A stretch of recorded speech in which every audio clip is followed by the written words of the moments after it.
Welcome to St. Wilfred's Law College online classes. Now, today I am going to discuss for further order 14 and order 15. Order 14 related to the provisions which is framing of issues or settlement of issues, and order 15 related to the provisions of disposal of the suit at the first hearing. जैसा कि हमने last lectures में discuss किया था order 11, order 12 और order 13, जो कि हमने कहा था कि ये तीनों ऑर्डर्स ऑर्डर 14 के लिए काफ़ी इम्पोर्टेंट हैं, क्योंकि ऑर्डर 14 में जो है फ्रेमिंग ऑफ इश्यूज़ हैं, जो इश्यूज़ हैं उनको कैसे फ्रेम किया जाएगा according to the order 11, order 12 and order 13. अब हम थोड़ा सा बैक में जाते हैं कि जो स्टार्टिंग में कैसे प्लेन फाइल होता है, किस तरह से आगे इश्यूज़ क्रिएट किए जाते हैं और उन इश्यूज़ को कैसे फ्रेम किया जाता है कोर्ट के द्वारा. इश्यूज़ फ्रेम करने का जो राइट है वो कोर्ट है या जज के द्वारा किया जाएगा या कोर्ट के द्वारा किया जाएगा. स्टार्टिंग में कोई भी पर्सन जो कि सूट फाइल कर रहा है, जो प्लेन फाइल कर रहा है, प्लेंटिफ है, वो ऑर्डर 7 में अपना प्लेन तैयार करेगा और उसके बाद में ऑर्डर 4 में इंस्टीट्यूट किया जाएगा सूट. उसके बाद ऑर्डर 5 में समन जाएगा डिफेंडेंट के लिए जिसके अगेंस्ट में सूट फाइल किया गया है, जो क्लेम किया गया है, जो रिलीफ प्लेंटिफ ने रिक्वायर हैं, उसने मांगे हैं, तो उसके लिए डिफेंडेंट को अपना जो जवाब देना है वो अकॉर्डिंग टू रिटर्न स्टेटमेंट देगा ऑर्डर 8 में. फिर ऑर्डर 8 के बाद में हमने डिस्कस किया था ऑर्डर 9 में कि जब पार्टीज़ प्रेजेंट होती है या नहीं होती है तो उसका क्या इफ़ेक्ट होगा. बट उससे पहले हमने ऑर्डर 10 डिस्कस किया था जिसमें एग्जामिनेशंस ऑफ पार्टीज़ के बारे में बताया था कि पार्टीज़ को कोर्ट बुलाता है, डेट फिक्स करता है. जब डिफेंडेंट और प्लेंटिफ प्रेजेंट होते हैं या एब्सेंट होते हैं तो ऑर्डर 9 में बताया था. फिर हम उसके बाद में ऑर्डर 14 जो है फ्रेमिंग ऑफ इश्यूज़ के बारे में बता रहा है, लेकिन उससे पहले ऑर्डर 11, 12 और 13 इनमें उन चीज़ों को बताया गया है जिसके रिगार्डिंग ऑर्डर 14 में issues of framing of issues किए जाने हैं, like discovery and inspection of the documents.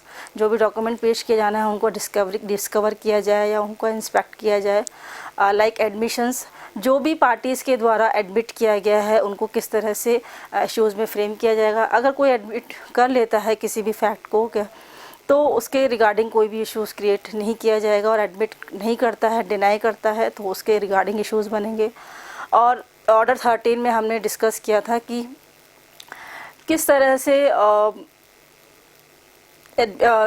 जो भी डॉक्यूमेंट्स हैं उनका प्रोटेक्शन किया जाएगा, कोर्ट के सामने उनको प्रोड्यूस किया जाएगा, और उसके अलावा उनका इम्पाउंड कैसे किया जाएगा, और जो भी डॉक्यूमेंट्स अगर एक्सेप्ट कर लिए गए हैं, एडमिट कर लिए गए हैं कोर्ट के द्वारा, तो उनको कैसे रिटर्न किया जाएगा, और कोई भी डॉक्यूमेंट जो रिजेक्ट कर दिए गए हैं उनको कैसे रिटर्न किया जाएगा.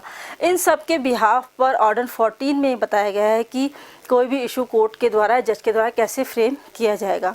अब इससे पहले बात आती है कि इश्यूज़ क्या हैं. What is issues? इश्यूज़ हम कह सकते हैं इट इज़ अ डिस्प्यूट, एक विवाद है.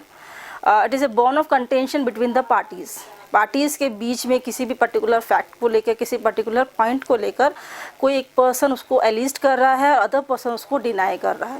यानी कि एक ही बात पर किसी ने कहा ये पार्टी ये चीज़ मेरी है और दूसरा कह रहा है नहीं ये चीज़ तुम्हारी नहीं, ये चीज़ मेरी है. तो यहाँ पर एक पर्टिकुलर पर्सन के द्वारा, एक पार्टीज़ के द्वारा किसी वन थिंग को एडमिट करना, उसको अफर्म करना, उसको लिस्ट करना, दूसरे पर आरोप लगाना, और दूसरा पर्सन उस चीज़ को डिनाई कर रहा है, तब डिस्प्यूट अराइज होता है. तो इश्यूज़ क्या है? Means a bone of contention between two parties it known as issues. Now rule 1 order 14 में 7 रूल दिए गए हैं. रूल 1 ही कहता है फ्रेमिंग ऑफ इश्यूज़, किस तरह से इश्यूज़ फ्रेम किए जाएंगे. कोर्ट स्टार्टिंग में जो फर्स्ट हियरिंग होगी उसकी कोर्ट के द्वारा, तो उसमें प्लेंटिफ को प्लेंट देने के बाद और डिफेंडेंट को रिटर्न स्टेटमेंट देने के बाद में जो ऑर्डर 10 रूल 2 हमने डिस्कस किया था, एग्जामिन करेगा, उसको पूछेगा कि भी आपके कोई इश्यूज़ ऐसे हैं जो सेटल किए जा सकते हैं, जैसे कि हमने ऑर्डर 10 रूल 2 में पढ़ा था कि वो मीडिएशन आर्बिट्रेशंस के द्वारा, और अगर नहीं होते हैं तो उसको कंटिन्यू रखेगा और उसके बाद असर्टेन करेगा कि क्या इश्यू ऑफ फैक्ट हैं या इश्यू ऑफ लॉ है, उसके रिगार्डिंग कोर्ट डिसाइड करेगा कि कैसे इश्यूज़ फ्रेम किए जाने हैं। Now, like issue arises when material propositions of the fact or law which are alleged by one party or denied by the other party, यानी कि किसी भी material propositions का कोई भी fact या law के accordingly किसी एक पार्टी के द्वारा alleged करना और दूसरी पार्टी के द्वारा डिनाइड करना, ये कहलाता है इश्यूज़।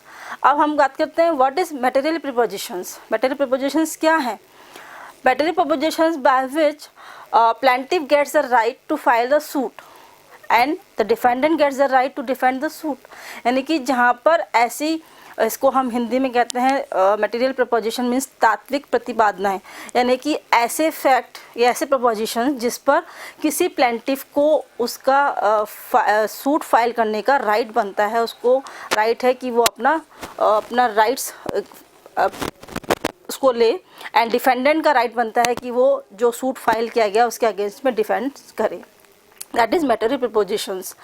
नाउ रूल 1 सब रूल 4 इसका कहता है रूल 1 में कि अगर कोई भी इश्यूज़ फ्रेम किए जाते हैं तो दो तरह के इश्यूज़ होते हैं, लाइक इश्यूज़ ऑफ फैक्ट के रिगार्डिंग और इश्यूज़ ऑफ लॉ के रिगार्डिंग।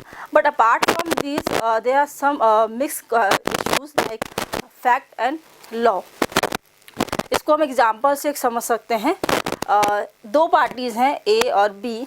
ए बी से कहता है प्रॉपर्टी के रिगार्डिंग डिस्प्यूट्स है। ए कहता है this property is belong to me, ये प्रॉपर्टी मेरी है। बट बी डिनाइड करता है this is not yours, this is mine, ये मेरी है।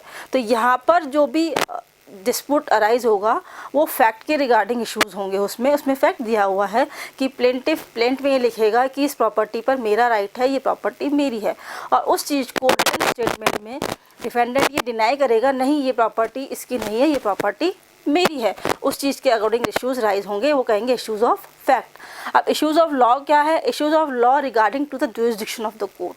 जैसा कि हमने प्रीवियस जो सेक्शंस हैं उसमें पढ़ा था कि जुरिसडिक्शन के रिगार्डिंग है, लाइक कोई भी टेरिटोरियल जुरिसडिक्शन है, पेक्यूनियरी जुरिसडिक्शन है या ऑर्डिनरी या अपीलेट जुरिसडिक्शन है, उसके रिगार्डिंग अगर कोई भी मैटर आता है तो वो लॉ का होता है।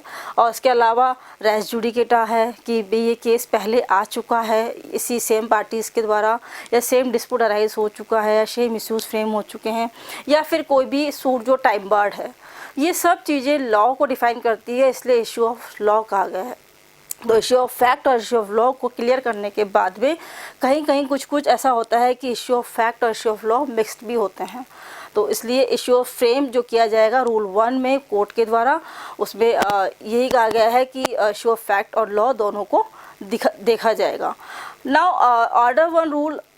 ऑर्डर 14 रूल 1 एंड सब रूल 6 ये कहता है कि अगर डिफेंडेंट ने फर्स्ट हियरिंग में, जो भी उसकी फर्स्ट हियरिंग होती है, फर्स्ट हियरिंग में कोई भी डिफेंड नहीं किया है किसी भी इश्यूज़ के रिगार्डिंग, इश्यूज़ ऑफ फैक्ट उसके रिगार्डिंग कोई भी डिनाई नहीं किया है उसने, उसको उसका मतलब है एडमिट कर लिया है, तो वहाँ पर कोई भी इश्यूज़ फ्रेम नहीं किए जाएंगे। यानी कि उसने इस चीज़ को एडमिट कर लिया है तो उसके अकॉर्डिंग कोई इश्यूज़ बनता ही नहीं है। जैसा कि हम डिस्कस कर चुके हैं इश्यूज़ कब बनेंगे, जबकि एक पार्टी एलिज कर रही है और दूसरी पार्टी उसको डिनाई कर रही है। Now rule 2 state that court to pronounce all the pronounce judgment on all issues, यानी कि कोर्ट 1 by 1 जितने भी इश्यूज़ हैं उन सब पर जजमेंट देगा। लाइक हमने देखा था कि जिस तरह से प्लेंट में पैराग्राफ दिया गया था कि 1 पैरा 2 पैरा 3 पैरा, इस तरह से उसको लिखा जाएगा, और रिटर्न स्टेटमेंट में भी उसका जवाब इस तरह से जाएगा, पैरा 1 का जवाब ये है, पैरा 2 का जवाब ये है। इसी तरह से कोर्ट भी जब कोई पैरा 1 सपोज प्लेंट में पैरा 1 किया गया है कि प्रॉपर्टी मेरी है, लेकिन रिटर्न स्टेटमेंट में पैरा 1 में कहा गया है कि ये प्रॉपर्टी इसकी नहीं है मेरी है, तो यहाँ पर एक law issue of fact rise हो गया है। इस इशू ऑफ फैक्ट को कोर्ट ये देखेगा कि इसमें क्या है, किसकी प्रॉपर्टी है, किसके रिलेटेड डॉक्यूमेंट पेश किए जाएंगे, कि जिससे रिलेटेड प्रॉपर्टी है एविडेंस पेश किए जाएंगे। तो यहाँ पर हर एक पैरा जो भी इशूज़ क्रिएट कर रहा है उस पैरा के अकॉर्डिंग जजमेंट किया जाएगा according to the order 14 rule 2, यानी कि हर इश्यूज़ पर उस कोर्ट के द्वारा जजमेंट दिया जाएगा। लेकिन इसमें ये कहा गया है कि अगर जहाँ पे कोर्ट सेटिस्फाइड हो जाता है कि केस को डिस्पोज करने के लिए first of all preliminary issues हैं उनको डिस्कस किया जाना चाहिए या उन पर जजमेंट दिया जाना चाहिए। प्रिलिमिनरी इश्यूज़ चाहे लॉ के रिगार्डिंग भी हो सकते हैं। अगर लॉ के रिगार्डिंग हैं, अगर हम ये कहें कि लॉ के रिगार्डिंग जजमेंट लाइक जुरिसडिक्शन, कि जो केस आया है क्या उसको कोर्ट को ये राइट है, उसको जुरिसडिक्शन, उसको अधिकार है इसको सुनने का, first of all. Second of all कि हम देखेंगे कि क्या वो जो सूट लाया गया है वो टाइम में है, टाइम बार तो नहीं है। तो ये सब चीज़ें स्टार्टिंग में क्या कहते हैं कि इशू ऑफ फैक्ट लॉ वो पहले डिस्कस किया जाना चाहिए for the dispose of the suit. Preliminary उनको ये देखा जाएगा कि लॉ के रिगार्डिंग जो फैक्ट है वो पहले क्लियर होने चाहिए, अगर कोर्ट को ऐसा लगता है, कोर्ट सेटिस्फाइड होता है तो। अदरवाइज रूल 2 ये कहता है कि सब इश्यूज़ पर जजमेंट दिया जाएगा कोर्ट के द्वारा। ना रूल 3 कहता है material of framing of issues, जो भी इश्यूज़ हैं उनको मटेरियल फॉर्म में किस तरह से प्रेजेंट किया जाएगा, उसमें क्या क्या इंक्लूड होगा। Like pleading of the parties और the both parties, like plaint और रिटर्न स्टेटमेंट, जो भी रिटर्न में लिखा गया है उनको उनके रिगार्डिंग इश्यूज़ क्रिएट किया जाएगा। लाइक कंटेंट्स ऑफ डॉक्यूमेंट, जो डॉक्यूमेंट्स 11, 12, 13 में पेश किए गए हैं, एडमिट किए गए हैं, उनके रिगार्डिंग जो भी उनके कंटेंट्स हैं उनके रिगार्डिंग इश्यूज़ फ्रेम होंगे। Like statement on oath on affidavit, जो एफिडेविट पेश किए गए हैं, जो शपथ पर दिए गए हैं उनके रिगार्डिंग इश्यूज़ फ्रेम होंगे। एंड लाइक इंट्रोगेटरी, जो कि इंट्रोगेशंस किया गया है उसके रिगार्डिंग इश्यूज़ फ्रेम होंगे।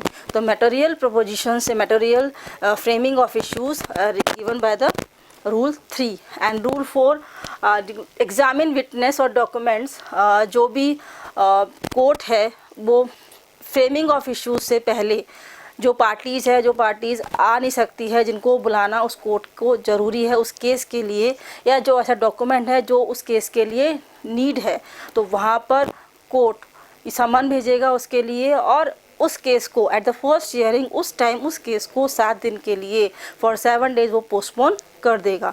यानी कि अगर कोई भी पार्टीज़ है उसके एविडेंस को एग्जामिन करना है या कोई भी डॉक्यूमेंट्स है उसको प्रोड्यूस करवाना है, उसके लिए कोर्ट को लगता है कि ये केस के लिए बहुत ज़रूरी है, तो उसके लिए कोर्ट 7 दिन के लिए केस को पोस्टपोन कर देगा।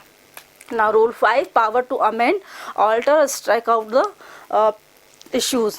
अगर कोई भी इश्यूज़ ऐसा लगता है कोर्ट को कि वो अमेंड किया जा सकता है, उसको वेरिएशन किया जा सकता है, उसमें ऑल्ट्रेशन किया जा सकता है या उसको स्ट्राइक आउट किया जा सकता है, अगर वो वेक्जेशियस है, स्कैंडलस है, तो यहाँ पर इश्यूज़ का कोई मतलब नहीं है, तो उस इश्यूज़ को वो अमेंड भी कर सकता है, पार्टीज़ को कह सकता है, और उस इश्यू को स्ट्राइक आउट भी कर सकता है, उसको हटा भी सकता है। ये सारी पावर जो है वो कोर्ट की होती है।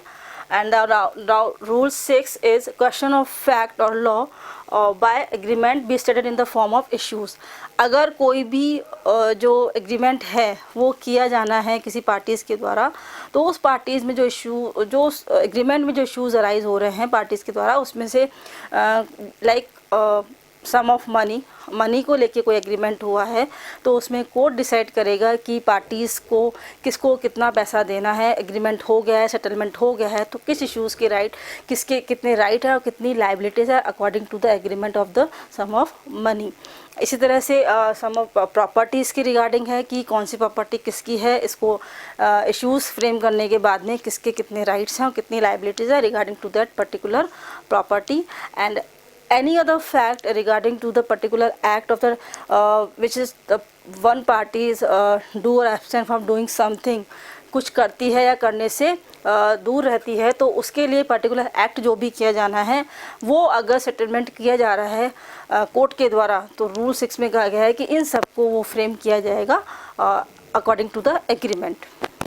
Now the rule 7 is if court satisfied the agreement was executed in good faith may pronounce judgment with date or proceed to try and record to the suit।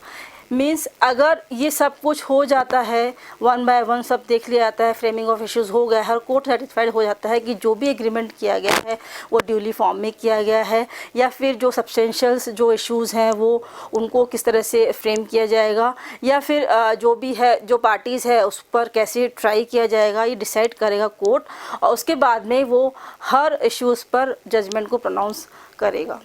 ये ऑर्डर 14 कहता है। तो ऑर्डर 14 फ्रेमिंग ऑफ इश्यूज़ को बताता है। Now order 15 कहता है disposal of the disposal of case और suit at the first hearing. अगर कोई भी केस जो कोर्ट में लाया जा रहा है, इसकी हम कह सकते हैं कि अगर फर्स्ट हियरिंग में वो डिस्पोज हो जाता है तो इट विल बी बेटर, क्योंकि नंबर ऑफ़ केसेस इतने बढ़ रहे हैं कि पार्टीज़ अगर सेटलमेंट करके फर्स्ट हियरिंग में भी उसको डिस्पोज करा सकती है तो ये पार्टीज़ के लिए भी अच्छा होगा और न्यायालय के लिए भी अच्छा होगा। क्योंकि कोर्ट में इतने नंबर ऑफ़ केसेस बढ़ गए हैं, पेंडेंसी इतनी बढ़ गई है कि सूट जो भी है उसको नंबर ऑफ़ केसेस बढ़ने से जो पेंडेंसी इतनी बढ़ गई जिससे जस्टिस नहीं मिल पा रहा है ना। ऑर्डर 15 ही कहता है, ऑर्डर 15 रूल 1 ही कहता है पार्टीज़ नोट एट इश्यूज़। जहाँ पर पार्टीज़ को कोई भी इश्यूज़ नहीं है वहाँ पर कोर्ट फर्स्ट हियरिंग में उसी वक्त जजमेंट प्रोनाउंस कर देगा। द कोर्ट में pronounce judgement at once. Means जहाँ पर पार्टीज़ दोनों इश्यूज़ नहीं है, दोनों ने हर चीज़ को एडमिट कर लिया है, तो वहाँ पे इश्यूज़ भी फ्रेम नहीं होंगे और पार्टीज़ फर्स्ट हियरिंग में दोनों को सुनने के बाद में उसी वक्त जजमेंट प्रोनाउंस कर देगा। Now rule second is the one of several defendant not at issues. जहाँ पर एक से ज़्यादा डिफेंडेंट हैं, मोर देन वन डिफेंडेंट, वहाँ पर अगर कोई भी पर्टिकुलर डिफेंडेंट उस इश्यूज़ के रिगार्डिंग नहीं आता है तो जज के द्वारा जो जजमेंट दिया जाएगा उस पर्टिकुलर डिफेंडेंट के बिहाफ पर उस वक्त दे दिया जाएगा, और अदर पर जो भी डिफेंडेंट हैं जिन पर इश्यूज़ क्रिएट किए गए हैं उन पर वो केस आगे चलता रहेगा। यानी कि उस डिफेंडेंट को कोई भी ऐसा हार्म नहीं होगा जो कि डिफेंडेंट बनाया गया है बट उस पर कोई इश्यूज़ नहीं है, तो उस पर वो जजमेंट प्रोनाउंस कर दिया जाएगा by the court. And rule 3 कहता है पार्टीज़ एट इश्यूज़। यानी कि अगर पार्टीज़ को कोई इश्यूज़ हैं जहाँ पर पार्टीज़ इश्यूज़ फ्रेम कर रही है तो वहाँ पर ये देखा जाएगा कि अगर इश्यूज़ फ्रेम हो भी जाते हैं फर्स्ट हियरिंग में, लेकिन आगे कोई इश्यूज़ नहीं हैं, आगे कोई इश्यूज़ फ्रेम नहीं करने हैं, जहाँ पर कोई एविडेंस नहीं है, फर्दर एविडेंस नहीं है उसको लाने के लिए, या फिर कोई भी ऐसे सफिशिएंट रीज़न नहीं है आगे उसको बढ़ाने के लिए, या फिर ऐसा हो कि अगर वो केस फर्स्ट हियरिंग में सुन लिया जाए या जजमेंट उसको दे दिया जाए तो उससे इनजस्टिस ना हो। यानी कि जस्टिस हो तभी वो फर्स्ट हियरिंग में सुना जाना चाहिए और उस पर जजमेंट दिया जाना चाहिए। Now rule 4 failure to produce evidence. अगर कोई पार्टी फर्स्ट हियरिंग में कोई भी एविडेंस जो पेश किया गया है उसको पेश करना है, समन दे दिया गया है उस एविडेंस के रिगार्डिंग, कोर्ट समन भेज देता है कि इस एविडेंस को पेश किया जाना चाहिए और वो प्रोड्यूस नहीं कर पाता है, फेल हो जाता है, तो उस पर 2 तरीके से उसको कोर्ट करेगा reply. The one is the court में pronounce at once judgment, pronounce the judgment at once. यानी कि कोर्ट क्या करेगा, अगर उसको लगता है कि ये डॉक्यूमेंट्स अब पेश नहीं किया जाएगा या इसको टाइम दे दिया गया है तब तक वो नहीं आ सकता है जिस पर वो केस फाइल किया गया है, तो वहाँ पर जज को लगता है तो जजमेंट कर देगा उसी वक्त फर्स्ट हियरिंग में। और अगर पार्टीज़ ये सेटिस्फाइड कर देती है या सफिशिएंट रीज़न दे देती है कि अभी इसमें टाइम लगेगा या मैं अभी ला नहीं सकता, मुझे थोड़ा और वक्त चाहिए, तो उसके लिए कोर्ट उस डेट को पोस्टपोन कर देगा फॉर द फर्दर प्रोसीडिंग्स। तो यहाँ पर failure on to produce the evidence 2 चीज़ें हो सकती है, या तो कोर्ट सेटिस्फाइड होगा तो जजमेंट कर देगा उसी वक्त एट वंस, और अगर नहीं है तो वो आगे उसको फर्दर प्रोसीडिंग्स के लिए उसको डेट दे देगा, उसको पोस्टपोन कर देगा, एडजर्न कर देगा। इस तरह से ये order 14 regarding to the framing of issues and order 15 disposal of the suit at the first hearing be completed. Thank you.